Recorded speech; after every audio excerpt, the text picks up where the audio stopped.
ሰላም ጤና ይስጥልን የተከበራችሁና የተወደዳችሁ በዓለም ዙሪያ የምትገኙ የጣና ቴሌቪዥን ቤተሰቦች እንደምን ዋላችሁ። አክብሮታዊ ሰላምታችን ከጣና ቴሌቪዥን ዜና ክፍል ይድረሳችሁ እያልን የመጋቢት 5 ቀን 2018 ዓ.ም የዕለቱን ዜናችንን ርዕሶቹን በማስቀደም እናስደምጣችኋለን። እስከ መጨረሻው አብራችሁን ቆዩ። የአማራ ሕዝብ የሉና ትግል በመሰረታዊ ግንባታው ላይ እያደረገ ያለው ጉዞ የሞራል ልዕልና፣ የዓላማ ጽናት፣ ወታደራዊ ዲሲፕሊንና ጽናትን የተላበሰ ጦር ነው። ይህ ጦር ነው የአማራ ሕዝብ የሉና ተስፋ በማለት የፋኖ መሪው መልእክቱን አስተላልፏል። በለቅሶና በልመና ሳይሆን በአፈሙዛችን ነው የምንከበረው ሲል የተናገረው የፋኖ መሪው የሰጠው ሙሉ መረጃ እናስደምጣችኋለን። ከ50 በላይ የብልጽግናው ሰራዊት ከጥቅም ውጭ የሆነበት የጎንደሩ ትንቅንቅ ሙሉ መረጃውን የፋኖ መሪው ከውጊያ ግንባር አድርሶናል። የጎንደሩ ተጋድሎ ሙሉ መረጃ በዜናችን ይደመጣል። የአንኮበሩ ተጋድሎ ዛሬም በድል ታጅቦ ቀጥሏል። የአማራ ፋኖ ብሔራዊ ንቅናቄ ሸዋ ጠቅላይ ግዛት ተጋድሎ በዜናችን የተዘጋጀ መረጃ ነው፣ ይደመጣል። የብልጽግናው ስርዓት በቤተ ክህነት አገልጋዮች ላይ የሚፈጽመውን ወንጀል አጠናክሮ ቀጥሏል። የወልዲያውን ድርጊት አስመልክቶ የሀገረ ስብከቱ ሊቀ ጳጳስ ያስተላለፉት አነጋጋሪ መልእክት በዜናችን የሚደመጥ ነው።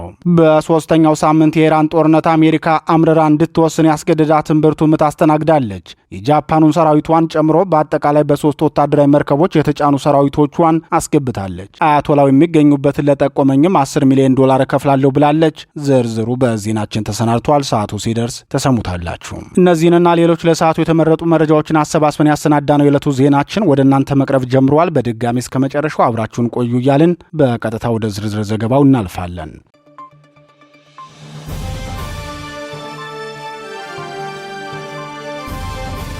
ክቡራትና ክቡራን የጣና ቴሌቪዥን ደጋፊዎች የአማራ ሕዝብን ትግል ማዕከል በማድረግ ውግንናውን ለአማራ ሕዝብ ማዕከላዊ ኮዝ ዘላቂ ጥቅምና የተቆጠሩ ጥያቄዎች ያደረገው ጣና ቴሌቪዥን ትግሉ የገጠመውን የስትራቴጂክ አመራር ክፍተት እንዲሞላ ሕዝባዊ መሰረቱን አስጠብቆ እንዲቀጥል በማድረግና ሚዛናዊ የመረጃ ተደራሽነትን በጥራት በፍጥነትና በታማኝነት እያቀረበ የሚገኘውን የጣና ቴሌቪዥንን ለመደገፍ በርካቶች በምን እንደግፍ የሚል ጥያቄ ስታቀርቡልን መቆየታችሁ ይታወቃል።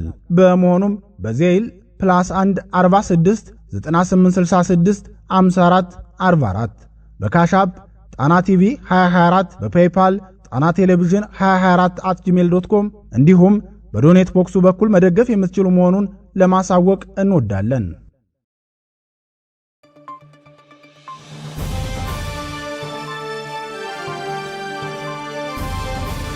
በለቅሶ ሳይሆን በነፍጣችን ብቻ ነው የምናሸንፈው።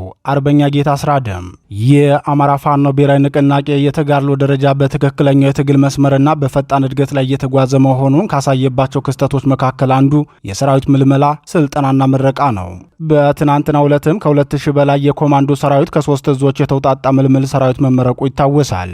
ይህን የሰራዊት ምረቃ አስመልክቶ አስተያየቱን የሰጠው የድርጅቱ ፖለቲካ መምሪያ ኃላፊ አርበኛ ጌታ አስራደ የሞራል የበላይነት ያለው ሰራዊት እየገነባን ነው ብለዋል። አርበኛ ጌታ አስራደ በመልእክቱ አክሎም ግፈኞችን በለቅሶና በልመና ሳይሆን ሰልጥኖ በተደራጀ ኃይል እንመክታለን በማለት የፋኖን የትግል መስመር አስታውቋል። የአማራ ብሔርተኝነት የማታገያ ርዕዮተ ዓለሜ ነው ሲል የአማራ ፋኖ ብሔራዊ ንቅናቄ በአንድነት መስረታው ላይ ይፋ ማድረጉ ይታወሳል። በዚህም መሰረት በአማራ ብሔርተኝነት መነሻ ምክንያትና መዳረሻ ግብ ላይ በቂ ግንዛቤ ያለው ሰራዊት እየተገነባ መሆኑን አርበኛ ጌታ አስራደ ተናግሯል። የአማራ ሕዝብ ባህል፣ እሴት፣ የትግል ዓላማና የመዳረሻ ግቡን ለማሳካት የሰራዊት ዲሲፕሊን፣ ሞራልና የዓላማ ጽናት ዋናዎቹ ቁልፍ ጉዳዮች ናቸው። አርበኛ ጌታ አስራደም በዚህ ጉዳይ በሰጠው አስተያየት ከስርዓቱ በእጅጉ የላቀ ስልጡንና የሞራል የበላይነት ያለው ሰራዊት እየተገነባ ይገኛል በማለት ድርጅቱ በሰራዊት ምልመላና ስልጠና ላይ ብቻ ሳይሆን በወታደራዊ ዲሲፕሊን፣ በዓላማ ጽናት፣ በትግል አደራ ተቀባይነትና በሞራል ልዕልና ላይ መሰረት ያደረገ ሰራዊት እየተገነባ መሆኑን ገልጿል። የአማራ ፋኖ ብሔራዊ ንቅናቄ አጼ ምኒልክ ዕዝ የጽህፈት ቤት ኃላፊ አርበኛ ደስታው መለሰ በበኩሉ ይህ የምረቃ ቀን ዝም ብሎ ስነ ስርዓት ብቻ ሳይሆን ለህዝባችሁና ለሀገራችሁ የገባችሁት ታላቅ የቃል ኪዳን ማህተም ነው። በስልጠናው ወቅት ያሳያችሁት ጽናት፣ ታጋሽነትና ፍጹም ወታደራዊ ስነ ምግባር ዛሬ ለደረሳችሁበት የላቀ የኮማንዶነት ማዕረግ አብቅቷችኋል። እናንተ የፍትህ መከታ፣ የሰላም ዘብና የወገናችሁ ኩራት ናችሁ። በቀሰማችሁት ወታደራዊ ጥበብና በታጠቀው ወኔያችሁ ለተሰለፋችሁበት ዓላማ በድል እንድትታገሉ ልባዊ ምኞቴን እገልጻለሁ። የድላችን ምንጭ ለሆናችሁ የፋኖ አባላትና ደጋፊዎች በሙሉ የቆምንለትን ታላቅ ዓላማ በላቀ ወታደራዊ ብቃት የሚያስፈጽሙና የህዝብን አለኝታነት በተግባር የሚያረጋግጡ አዳዲስ የኮማንዶ ኃይሎችን በማፍራታችን እንኳን ደስ አላችሁ ሲል የተሰማውን ደስታና የወደፊት የስራ አቅጣጫ ጠቆመውን አስቀምጧል። በሌላ ዜና የአማራ ፋኖ ብሔራዊ ንቅናቄ ከፍተኛ የኮማንዶ ሰራዊት ባስመረቀበት በትናንትናው ዕለት የጎንደር ጠቅላይ ግዛት እዝ ታዲዮስ ታንቱ ክፍለ ጦር ታላቅ ድል ተቀዳጅቷል። ከትናንት ማለዳ ጀምሮ እስከ ዛሬ ረፋድ ድረስ በተለያዩ ግንባሮች ውጊያ ተካሂዷል። በዕለቱ የተካሄደውን የደፈጣና የፊት ለፊት ውጊያ አስመልክቶ አስተያየቱን ለጣና ቴሌቪዥን የገለጸው የታዲዮስ ታንቱ ክፍለ ጦር ምክትል አዛዥ አርበኛ ሰጠኝ ቢራራ እንደገለጸው ፋኖ ብርቱ ተጋድሎ ያደረገበትና የመረጃ አቅሙንም ያሳየበት ነበር ብለዋል። አርበኛ ሰጠኝ ቢራራ የሰጠው ማብራሪያ ተከታትለን እንመለስ። አመሰግናለሁ። አርበኛ ሰጠኝ ቢራራ ባላለው የአፋብን ጎንደር ጠቅላይ ግዛት እዝ ታዲዮስ ታንቱ ክፍለ ጦር ምክትል ሰብሳቢ። እንግዲህ ጠላት በየቦታው በጉራና በዛቻ ጥምር ጦር አለ እያለ እየለፈለፈ እየዛተ ከጃናሞራ ወረዳ ከሰሜን ጎንደር ዞን ደባርቅ ከተማ ከዳባት እስከ ገደብያ አምባ ጊዮርጊስ ኪንፋስ መንግስቱን ለረጅም ጊዜ አቆየበታለሁ ብሎ የሚኮራበትን ጥምር ጦር የሚባለውን ሰብስቦ አርባያ ከተማን ለመቆጣጠር ከወገራ ወረዳ በኪንፋስ በኩል አካባቢ የኪንፋስ በገላ ንዑስ ወረዳ የሆነችውን ሮቢት ከተማን በማቋረጥ አርባያ ከተማ ለመግባት ግስጋሴ ሲያደርግ በነበረው የአገዛዙ ሰራዊት ላይ ላየ መድኃኔዓለም የሚባል ቦታ ላይ ከአገዛዙ ሰራዊት ላይ የደፈጣ ተኩስ በመክፈት በአገዛዙ ሰራዊት ላይ ከባድ ኪሳራ በማድረስ በቁጥር የታወቁ የአገዛዙ ሰራዊት ላይ 5 የሞቱ የአገዛዙ ሰራዊትን በትክክል ደምስሰናል። 6 ቁስለኛ በርካታ ቁስለኞች አሉ ነው የሚባለው። እንግዲህ በቁጥራቸው ያልታወቀ እንግዲህ ይሄ አገዛዙ ሰራዊት አርባያን ከተማን መልሶ ለመቆጣጠር እቅድ ይዞ በቶ ነበር። እኛ ደግሞ በየቦታው እየጠበቅን አርባያ ከተማ እስከሚገባ ሰራዊቱን የሚኮራበትን ሰራዊት ከመንገድ በየመንገዱ እየቀነስን በርካታ ኃይሉን እየቀነስንበትና በርካታ ኃይሉን በየመንገዱ እየቀበረ ነው እንግዲህ ወደ አርባያ ከተማ ግስጋሴ እያደረገ አሁን ከተማው ጫፍ ላይ እየገባ የሚል ኢንፎርሜሽን አለን። እንግዲህ ከትናንት ጠዋት ጀምረን የሌሊት የደፈጣ እንትን በማድረግ ጠዋት 1 ሰዓት ላይ በመጀመር ቀኑም ውሏችን አሁን ደግሞ አልፈን አስዋጋር የሚባል ቦታ ላይ ከአርባያ ከተማ ፊት ለፊት በእግር 20 ደቂቃ ምትሆናል። ከዛ ደፈጣ በመጣል ቁጥራቸው ያልታወቀ ያገዛዙ ሰራዊት ላይ ጥቃት በማድረስ በርካታ ቁስለኞችን እየጎተተ እየወሰደ እንደሆነ በአይናችን ያየነው ነገር አለ። እንግዲህ እኛ ኪንፋስ በለሳ ታዲዮስ ታንቱ ክፍለ ጦር እንግዲህ ትግል ከተጀመረ ጀምሮ በርካታ ተጋድሎችን ሲያደርግ የቆየ ክፍለ ጦር ነው። ምንም አይነት እንኳን ከተቋም የተለያዩ ድጋፎች እንኳን ሳይደርሱት ራሱን ለማብቃት ራሱን ለማጀገን ሀገሩን ከወረራና ከተለያዩ ነገሮች ለማዳን በርካታ ነገሮችን እየተጠቀመ የራሱን ሀብትና ንብረት እየሸጠ ለምሳሌ እንደኛ ተቋም የራሳችን በሬ የራሳችን መሬት እየሸጥን ነው እንግዲህ እየገዛን ጠላትን በየቦታው እየተፋለመን የጠላትን ብዙ ምርኮኛና ቁስሎ እያደረግን ጠላትን እየቀነስንበት ያለ ማለት ነው። ስለዚህ ይህ ከተማ ጠላትን አናስገባም በሚል በርካታ የአገዛዙ ሰራዊትን እየጨፈጨፍን በእኛ በኩል ምንም አይነት ነገር ያልደረሰብን በሆኑ በዚህ ልክ ነው የነበረው። አመሰግናለሁ። እንግዲህ በዚህ ተጋድሎ የተሳተፉ 3 ብርጌዶች ናቸው። እንግዲህ አንደኛው ብርጌድ ዋሊያ ብርጌድ ነው። ዋሊያ ብርጌድ ደግሞ እንግዲህ ከዚህ በፊት በኪንፋስ በኩል የነበረው ነው። ኪንፋስ አካባቢ በክፍለ ጦር ደረጃ ስንታገልበት የነበረው ነው። ሁለተኛው ደግሞ ሰለሞን ማንዴ ብርጌድ በለሳ ቀጠና አካባቢ ታርቆ በለሳ የሚባል በሚታወቅ የነበረው ነው። ኪንፋስ በለሳ መላክ በሬ ብርጌድ ደግሞ ታላቁ ኪንፋስ በለሳ መላክ በሬ ብርጌድ ተጋድሎ ስናደርግበት የነበረው ብርጌድ ነው። በእነዚህ ብርጌዶች ዋሊያ ብርጌድ ራስ አርበኛ በቃሉ ሻለቃ የሚል ነው ስያሜው። ታላቁ ክንፍ አዝበገላ መላክ በርዴ ብርጌድ ደግሞ አርበኞቹ ሻለቃ የሚል መጠሪያ ነው ያለው። በዚህ ልክ ነው የነበረው።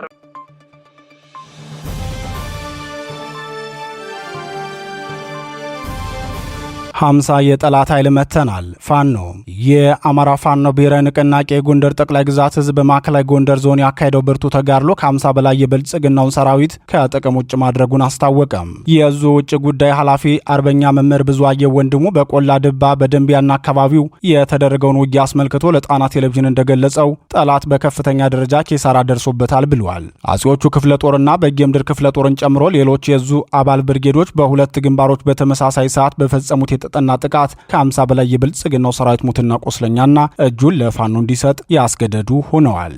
ከአጼዎቹ ክፍለ ጦርና ከበጌምድር ክፍለ ጦር የተውጣጡ የፋኖ አሃዶች ትናንት መጋቢት 4 2018 ዓ.ም አመሻሹን በጌምድር ክፍለ ጦር ወይና ጣና ተብሎ በሚጠራው አካባቢ በሚንቀሳቀሰው የብልጽግናው ሰራዊት ላይ እርምጃ ሲወስዱ፣ አጼዎቹ ክፍለ ጦር ደግሞ ጅባራ ጊዮርጊስ ተብሎ በሚጠራው ቦታ ላይ የተሳካ የደፈጣ ጥቃት ፈጽመው ድል መቀዳጀታቸውን አርበኛ መምህር ብዙአየሁ ለጣና ቴሌቪዥን ተናግሯል። በሁለቱ ቦታዎች ላይ በተመሳሳይ ሰዓት በተፈጸመው የደፈጣ ጥቃት ከ15 በላይ የብልጽግና መከላከያ ሰራዊት አባላት እርምጃ እንደተወሰደባቸው የገለጸው አርበኛ ብዙአየሁ ወንድሙ ከ20 በላይ የሚሆኑት ደግሞ ጉዳት አስተናግደዋል ብለዋል።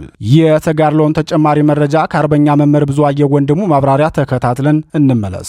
ትናንትና ማታ 12 ሰዓት አካባቢ ያው የአንድ ከፍተኛ አመራር ሰራዊቱን ለማነቃቃት ወደ እዚህ አካባቢ እንቅስቃሴ እኛ ወዳለንበት ቀጠና እንቅስቃሴ አድርጎ ነበረ። ምንድነው ያደረገው? ጠላት የራሱን ሂሳብ ሰርቶ ከቆላ ድባ ሮቢት፣ ከጸዳ ሮቢት እንዲሁም ከማክሰኝት ሮቢት ማዕከል በማድረግ በሶስት አቅጣጫ አፈና ለማድረግ ነበር ሙከራ ያደረገው ማለት ነው። ይህ ነው የጠላት እንቅስቃሴ ሁኔታ ማለት ነው። ያደረግነው የመጀመሪያው እንቅስቃሴ ምንድነው? የመከላከል ውጊያ ነው ያደረግነው። በመከላከል ውጊያ ውስጥ ያለምንም ጉዳት በጠላት ላይ ግን ከፍተኛ ጉዳት በማድረስ እንቅስቃሴውን መግታት ነው የቻልነው። የመጀመሪያውን እንቅስቃሴውን መግታት ነው። ከትናንት ጀምሮ ደግሞ በተለይ ከማክሰኝት ትናንትና በ3/7/2018 ከማክሰኝት እንቅስቃሴ ያደርግ የነበረውን ጠላት ደፈጣ በመጣል የአጼዎቹ ክፍለ ጦር ጅባራ ጊዮርጊስ ላይ ከፍተኛ የሆነ ምት አድርሶበታል ማለት ነው። በዚህ ምትም ከ15 በላይ ጠላት ሙሉ በሙሉ የተደመሰሰ ሲሆን ከ20 በላይ ቁስለኛ ሆኖ ቁስለኞቹም ከፍተኛ ቁስለኞቹንም በየቦታው እያንጠባጠበ እየቀበረ ወደ መጣበት እንዲመለስ ማድረግ ተችሏል። ዛሬ ደግሞ ካምፕ አድርጎ ከነበረበት ቦታ የማጥቃት እንቅስቃሴ ነው ያደረግነው። በዚህ የማጥቃት እንቅስቃሴ ከሮቢት ቅርብ ቀጠና ያሉ አካባቢዎችን አካሎ ከተማዋን በቅርብ ርቀት ነው እንትን አድርጎት የነበረ ይዟት የነበረ ማለት ነው። ስለዚህ በሮቢት ቀጠናን ሙሉ በሙሉ ሰርጎ በመግባት ከተማዋን ሙሉ በሙሉ ነፃ በማውጣትና የቀረውን ኃይል በማጥቃት እንቅስቃሴ በመምታት ጠላት ወደ መጣበት እንዲመለስ ማድረግ ተችሏል። የመጀመሪያው ነገር ይህ በእንዲህ እንዳለ የሪቨርሲንግ ኮርስ እንቅስቃሴ ደግሞ የበጌምድር ክፍለ ጦር አንድ አካል የሆነው አይሸሽም ብርጌድ ቆላ ድባ ከተማ ውስጥ ገብቷል። ቆላ ድባ ከተማ ውስጥ ከፍተኛ የሆነ ምት በጠላት ላይ ያደረሰ፣ እኛ ደግሞ ለማጥቃት እንቅስቃሴ መጥቶ የነበረውን ሮቢት አካባቢ ላይ እንቅስቃሴ ያደርግ የነበረውን ጠላት በኦፌንሲቭ ስትራቴጂ ወይም በማጥቃት እንቅስቃሴ በዚህ የማጥቃት እንቅስቃሴ ውስጥ የተሳተፉት የበጌምድር ክፍለ ጦር ናዶ ብርጌድ እና የሸሽን ብርጌድ እንዲሁም አጼዎቹ ክፍለ ጦር በተለይ ደግሞ የዋሴ ብርጌድ ጀነራል ፈንታ በላይ ብርጌድ የተሳተፉበት ውጊያ ነው የተደረገው። በዚህ ውጊያ ማለት ነው በዛሬ በተደረገው ማለት ነው እና ጠላት በከፍተኛ ሁኔታ ተመቷል።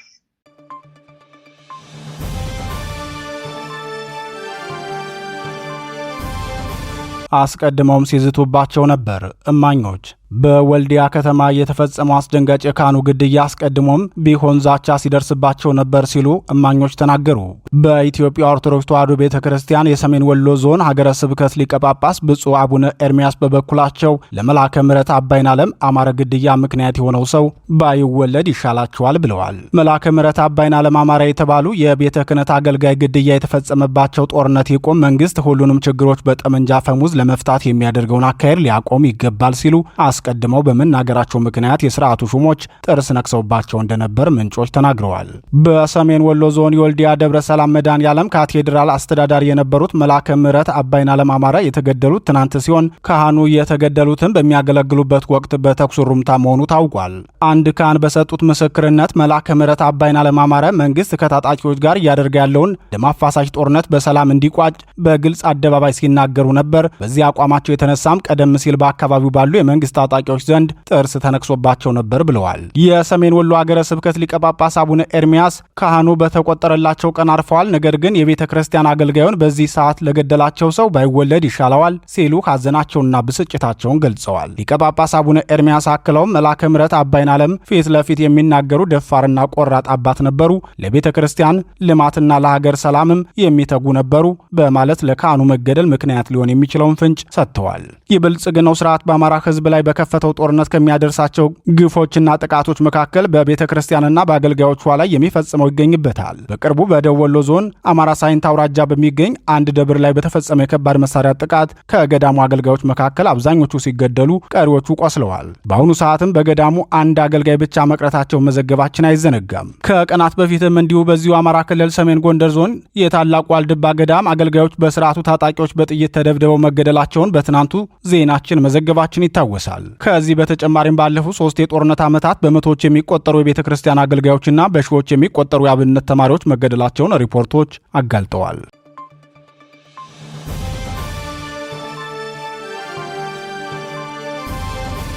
ሶስተኛ ቀኑን የያዘው የአንኮበሩ ልዩ ተጋድሎ የአማራ ፋኖ ብሔራዊ ንቅናቄ ሸዋ ጠቅላይ ግዛት እዝ በአንኮበር አውራጃ የሚያካሄደውን ተጋድሎ ዛሬም ለተከታታይ ሶስተኛ ቀን በመቀጠል የማመድ ቢሆነ ኮር ጣይቱ ክፍለ ጦር በብልጽግናው ሰራዊት ላይ ከፍተኛ ኪሳራ ያደረሰበትን ምት አሳርፎበታል።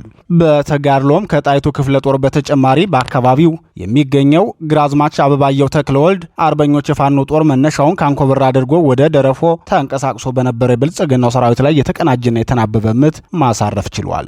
የዕለቱን ተጋድሎ አስመልክቶ የማመድ ቢሆነ ኮር ህዝብ ግንኙነት ክፍል ለጣና ቴሌቪዥን እንደገለጸው የብልጽግናው ሰራዊት መነሻውን ካንኮበር በማድረግ በሁለት አይሱዚ ወደ ደረፎ ለማስገባት እንቅስቃሴ ጀምሮ ነበር። የጠላትን እንቅስቃሴ መረጃው ቀድሞ ስለደረሰን የጣይቱ ክፍለ ጦር 3ኛ ሻለቃ ቃኞች ቆንዲ የተባለ ቦታ ላይ በጣሉት ደፈጣ የጠላት ሰራዊት መኪናው ላይ እንዳለ ሙሉ በሙሉ ቀርቷል ብሏል። በቀጠናው የሚደረገው ተጋድሎ አሁንም የቀጠለ መሆኑን የገለጸው የኮሩ መረጃ የአማራ ፋኖ ብሔራዊ ንቅናቄ ሸዋ ጠቅላይ ግዛት እዝ ማመድ ቢሆነ ኮር ጣይቱ ክፍለ ጦርና ግራዝማች አበባየው ተክለወልድ አርበኞች ጦር የጠላትን ሰራዊት ባለበት እንዳይንቀሳቀስ ማድረግ ችሏል ሲል አስታውቋል።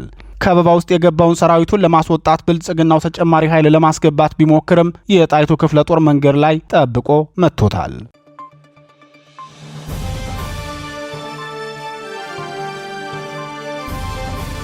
ለጠቆመኝ 10 ሚሊዮን እከፍላለሁ። አሜሪካም 5 የአሜሪካ አየር ላይ ነዳጅ የሚሞሉ ወታደራዊ አውሮፕላኖች ሳውዲ አረቢያ ውስጥ በኢራን ተመተው ጉዳት ሲደርስባቸው የባግዳዱ ኤምባሲዋም በጥቃቱ ወድሟል። እነዚህ ተከታታይ ጥቃቶች ቁጣዋን ከፍ ያደረገባት አሜሪካ ከፍተኛ ቁጥር ያለውን ሰራዊቷን ወደ ኢራን ግባ ብላ ትእዛዝ ሰጥታለች። 3ኛ ሳምንቱን በያዘው የኢራን ጦርነት አሜሪካ የመጨረሻ ያለችውን ወታደራዊ እርምጃ ለመውሰድ ማሰቧን አስታውቃለች።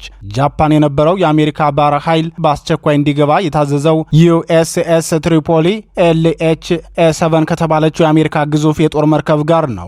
ከ2000 በላይ የሚሆነው የአሜሪካ ባህር ኃይል ከጃፓን ተንቀሳቅሶ ወደ ኢራን ውጊያ ቀጠና የገባ ሲሆን ከዚህ በፊት ወደ አካባቢው ከገቡት 2 ግዙፍ የጦር መርከቦች ጋር 3ኛው መሆኑ ነው።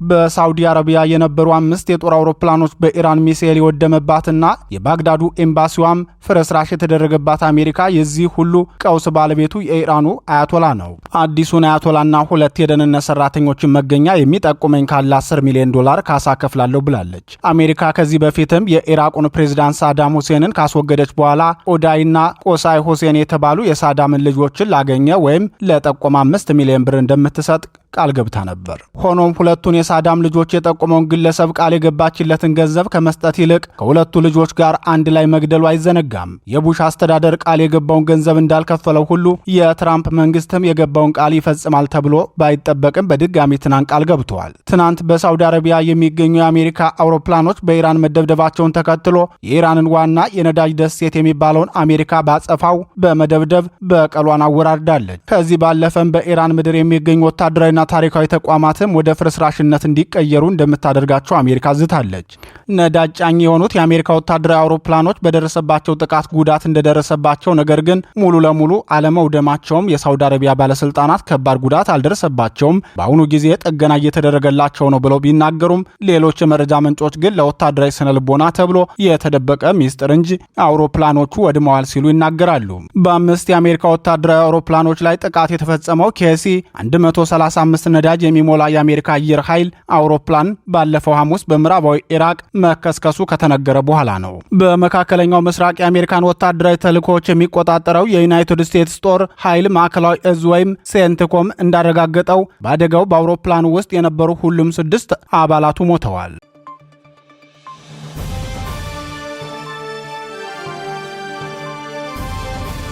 ክቡራትና ክቡራን የጣና ቴሌቪዥን ደጋፊዎች የአማራ ሕዝብን ትግል ማዕከል በማድረግ ውግንናውን ለአማራ ሕዝብ ማዕከላዊ ኮዝ ዘላቂ ጥቅምና የተቆጠሩ ጥያቄዎች ያደረገው ጣና ቴሌቪዥን ትግሉ የገጠመውን የስትራቴጂክ አመራር ክፍተት እንዲሞላ ሕዝባዊ መሰረቱን አስጠብቆ እንዲቀጥል በማድረግና ሚዛናዊ የመረጃ ተደራሽነትን በጥራት በፍጥነትና በታማኝነት እያቀረበ የሚገኘውን የጣና ቴሌቪዥንን ለመደገፍ በርካቶች በምን እንደግፍ የሚል ጥያቄ ስታቀርቡልን መቆየታችሁ ይታወቃል። በመሆኑም በዜል +1 46 9866 54 44 በካሻፕ ጣና ቲቪ 2024 በፔይፓል ጣና ቴሌቪዥን 2024@gmail.com እንዲሁም በዶኔት ቦክሱ በኩል መደገፍ የምትችሉ መሆኑን ለማሳወቅ እንወዳለን።